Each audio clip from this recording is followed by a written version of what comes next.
Hello, I'm Sidonie Garrett. I'm the Executive Artistic Director of the Heart of America Shakespeare Festival.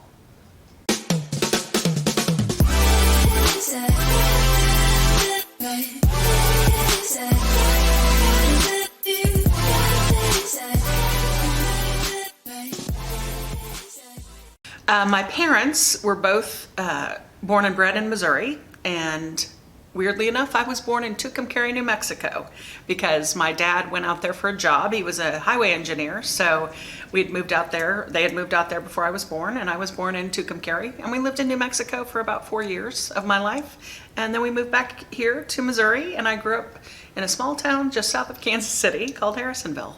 Harrisonville, when I was growing up, felt like a very safe place, and we were allowed to, go out in the summer. Me and my friends would be riding our bikes all day. We might come back for lunch, we might not. We always had to be home in time for dinner. You could kind of spend the whole day just doing whatever with your pals. Probably doing some things we shouldn't have been doing, like throwing rocks or occasionally lighting matches, pretending to set up a campfire or something.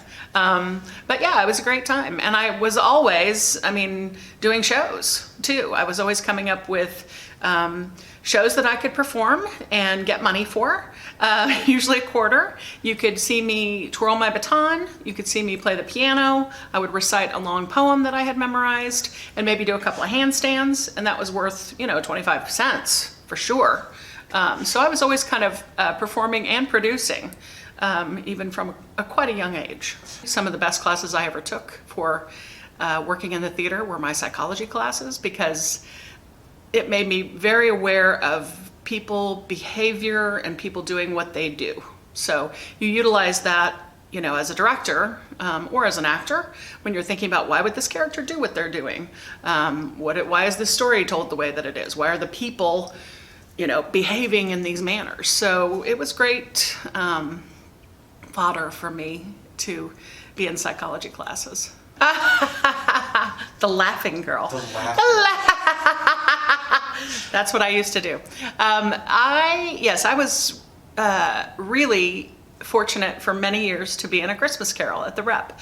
I love that story. I love Christmas. Always have. I've been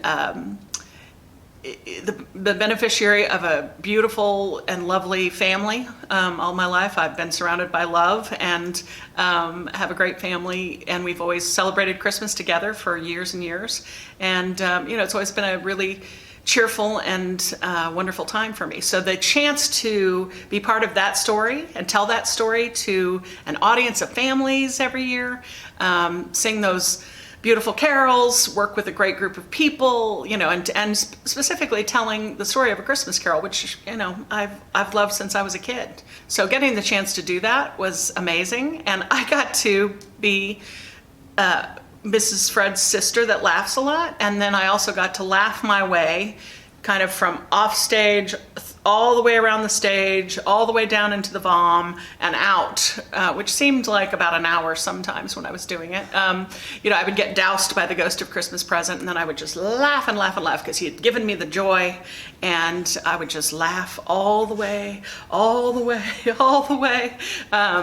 Oftentimes meeting a fellow actor in the voms who would be giving me give me this, or give me one of these, or give me one of these, like rating me every day. So that was a special part of the joy. I also got to play the charwoman, so I got to be this laughing, cheerful creature, and then I got to be the feisty charwoman, which was delightful as well. So it was fun. It was always fun. I had been acting and I took a directing class, and I really wanted to think about how I could start being a director. So I self-produced with the help of Jan Rogie, who was my friend at the time. She and I came together and decided we were gonna produce a show. And our good friend, who's no longer with us, Nora Denny, Dodo Denny, who was Mrs. TV in the original Willy Wonka and the Chocolate Factory, was a dear friend and kind of a theater mom to us, and helped us financially to reach our dream of actually producing a show. So we did a showcase one summer. Jan was in it, and she and I produced it, I directed it. And from then on, for me, it was just, how do I keep doing this more? And I had started freelance directing a bit. Jeff Church actually gave me one of my first opportunities to help work with him at the Coterie. And the Shakespeare Festival was looking for an assistant. I don't remember if it was assistant director, assistant to the director, someone to assist the director and follow up after the directors who had been out of town people left town, so that the assistant would stay and maintain the show, take notes, come watch, make sure what was happening. So yeah, that was the third year of this festival, and I got the joy of being hired as the local assistant to the director, who was an out-of-town director named Amelia Ben-Susan, an incredible woman, an incredible inspiration to me getting to work with her. She was a mensch. She's now at Hartford Stage, and she's the artistic director there. She's been very done all kinds of work all over the country, and she brought me possibility. She brought me look what you can be is what she brought me. She taught me just by being in her presence, what to do, seeing how it all came together. It was an incredible and formative experience for me to work at this festival for the first time, and also have the joy of working with a really terrific person and a great woman.